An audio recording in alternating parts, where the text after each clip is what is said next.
Just 12 days to go now until Iowa, and the GOP frontrunners are pulling out all the stops. We were just talking about Sarah Palin. She's campaigning for Donald Trump this week. We're back now with Politico's Gabe DiBenedetti. Gabe, you know, it's not just Sarah Palin that among the Republicans that is making headlines. We're hearing from some of the other candidates in the 2016 race. Jeb Bush, for one, he is critical of Donald Trump. You could say that. And he says that he is insulting his way to the White House. He actually calls him a junkyard dog. Right. It's tough for the other candidates to be heard. Do you feel that this exasperation is sort of coming to the surface now? Totally. This is something that we've been seeing for months, but right now, at this point, with Jeb Bush, of all people, saying he's a junkyard dog, saying things like that. Jeb is a guy who's been pretty polite this whole time, but saying you're insulting your way to the White House. He said this in the debates. It's clearly a point where a lot of these establishment guys are saying, enough is enough, can we get serious? A lot of them have been betting for months that at some point voters would say, let's get serious, we can't vote for Trump. That clearly hasn't happened. So what you're seeing is a lot of this frustration bubbling to the surface. There's no doubt about it. But it's clearly Trump and Cruz 1 and 2 right now. Right. And in Iowa, well, Trump has been attacking Cruz viciously. He has been attacking his Canadian birthplace. Right. Questioning aloud whether he can even be president because of his Canadian birth, and also about this questionable bank loan that was not disclosed. Right. So it's getting nasty. Right, it's getting nasty, and I think in some ways you could say it's getting pretty personal, which is a shift in tone in some ways. What Trump is basically really good at doing is finding people's biggest points of weakness with their own base. And so for Cruz, that's saying, well, maybe you're a Canadian. You know, maybe you're in debt to these big banks in New York City. So by saying you're an elitist and also you're not an American, that goes against everything that Cruz stands for. Cruz has always said, I'm a natural-born citizen. There's no question about this. And people don't really say there's much of a question about it. But Trump brings it up over and over and over enough to make it an issue. And that's something that he hopes is going to erode Cruz's support with his own base. Trump and Cruz, you know, two outsiders. Who would have thought, right? A year ago. Right. And this is sort of confounding the establishment in the Republican Party. Totally. Is it endangering their brand, do you think? Yeah, there's no doubt about it that the Republican brand has changed drastically over the last few months. What you've seen is a lot of establishment people had been betting for a very long time. This phase will pass. Will coalesce around a Jeb Bush, a Marco Rubio, a Chris Christie, a John Kasich. Those guys are still in there. They have not dropped out so that they each have 5-6% in Iowa or New Hampshire. That's not enough to push them up against Trump. And even if all of them dropped out except for one and all of the establishment coalesced behind one of those guys, they still wouldn't match Trump. So you're at this point where the establishment is having this soul-searching moment and saying, well, which is better, Trump or Cruz? And as far as issues go, do you think it all boils down to one issue, immigration, that, you know, is tearing this party apart? That's certainly one that is an animating issue. It's one that's at the center of a lot of these fights. But I think it's more of a question of tone. It's a question of Donald Trump and even Ted Cruz being very angry and saying, this is not the America that we know. It's largely based on immigration, and it's largely based on a number of other issues, including, you know, how people feel about the economy.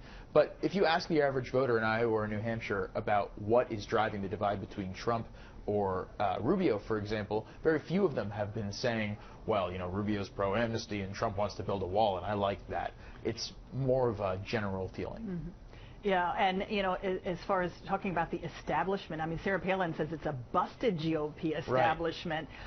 She even goes so far as to blame President Obama for her son Track's recent problems. And he had some domestic violence issues. She blames it on PTSD from his time in war, and she blames Mr. Obama for that. Is that fair? Well, I think what it is it shows you the tendency to blame Obama on a lot of these things, and that's sort of been a Republican talking point, but in particular to hear it from Sarah Palin, you know, it tells you something. It tells you that this is how the base of the party really feels, that there is a blame Obama feeling everywhere throughout the party. And it's pretty striking, we should say, that Sarah Palin is seen as this crazy anti-establishment figure. I should say crazy anti-establishment, not crazy, anti-establishment. She was the vice presidential nominee recently. I mean, she is someone who was selected by John McCain, Mr. Establishment himself, who Donald Trump has insulted. So it tells you how far the party is split. Yeah, Bob Dole, he and also Iowa's governor recently came out and said that they prefer Trump over Cruz. Right. That's interesting when you look at establishment, right? Right. And who's supporting whom. For those guys who are clearly establishment, right, to support the outsiders. Yeah, well, they're basically saying enough is enough. You know, we can't let Trump, or we can't let Cruz really make it that far, because Cruz is seen as someone who, in Washington in particular, does not necessarily get along with a lot of his Republican colleagues. But to see Terry Branstad, who's the governor of Iowa, and Bob Dole say this stuff in public really tells you something. And to see the fact that these people continue to lead in the polls also tells you about the mood of the voters in Iowa, which is they don't want to hear from this establishment. I want to get to the Democrats briefly here Sure. in our last couple of minutes, and as we move to New Hampshire, boy, things are really unsettled there. That's right. mean, here we have Hillary Clinton being eclipsed by Bernie Sanders by 30 points in the polls. This is huge.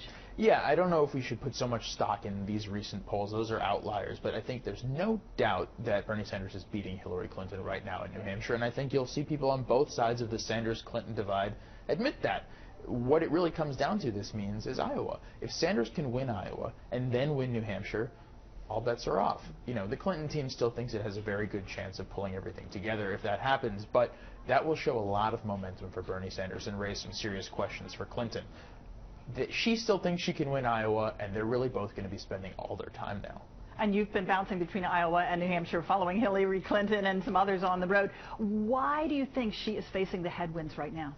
Well, it's about sentiment. It's about mood. Bernie Sanders has tapped into the mood of the Iowa and New Hampshire electorates. In particular, these are places that really fit his message. They're particularly liberal, middle-class, heavily white states that fit what he has been pitching for a long time in Vermont. So it makes sense for these people to fall in line with his message of income inequality, of economic unfairness. And it's not necessarily that Clinton is outrageously weak in these places. It's that Bernie Sanders, in some respects, is a candidate built for these two states. All right, so if Sanders won Iowa and New Hampshire, look down the road briefly for us. What do you see happening? Well, Nevada would be next, and it's a caucus state, so we're not really sure what it would look like. Obviously, Clinton has an advantage there because of its heavy minority population, and she has a lead over Sanders among minority groups. Same thing in South Carolina would be next. So most people think that she would win those two, but if the margins are closer than expected, you know, it could be a real story that she has going against her. We are out of time. Gabe DiBenedetti, great to talk to you today from Politico, and we're back with a program note right after this.